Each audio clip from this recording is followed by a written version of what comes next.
হেই everyone, আসসালামু আলাইকুম। Welcome back to হিমোস ইউটিউব। আজকে আমি চলে এসেছি মিনি শোতে।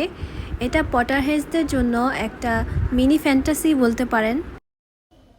তো আমি দেখলাম রিসেন্টলি এটা চালু হয়েছে, Harry Potter x mini show. এখানে এসে অনেক কিছুই দেখতে পেলাম, যদিও ভিডিওতে সব কিছু দেখানো সম্ভব হয়নি। এখানে একটা বাটার বিয়ারও এই যে এখানে দেখতে পেলাম হোগার্স থেকে কতগুলো চিঠি এসেছে। আই উইশ আমার যদি হোগার্স থেকে একটা চিঠি আসতো। এখানে গ্রিফিন্ডর হাউসের অনেক কিছু ছিল, যদিও 4টা হাউসের জিনিসই ছিল, তবে গ্রিফিন্ডর আর স্লিদারিনের বেশি ছিল। রেভেনক্লো আর হাফেলপাফের খুবই ছোট্ট একটা পোর্শন ছিল, এখানে তেমন বেশি ছিল না জিনিস।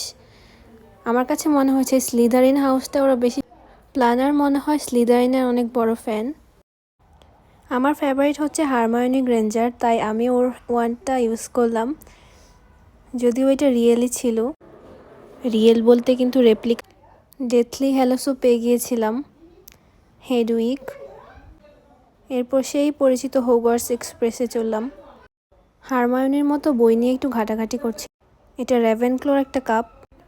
পটারহেডস দেখো, সেভেরাস স্নেপের পোর্শন তৈরি। আচ্ছা, এটা কি অ্যামোটেনশিয়া ছিল? পটারহেডসরা কমেন্টে জানাবা। It's me Hermione Granger and it's a mini version of me. My Ron Weasley, okay অনেক কিউট লাগছিল। Albus Dumbledore, Severus Snape, always. দেখো দেখো, আমি স্নিচটাও হাতে পেয়ে গেছি। ডেইলি প্রফিটের এই কপিগুলো কার কার লাগবে? হারমায়োনি গ্রেঞ্জারের ওয়ান্ড, এটা রেপ্লিকাটা, যদিও এটাই আমার। সর্টিং হ্যাট আমার হাউস দেখিয়েছিল রেভেনক্লো। লাস্ট টাইম আবারও হেডউইকের সাথে ছবি তুলে নিলাম।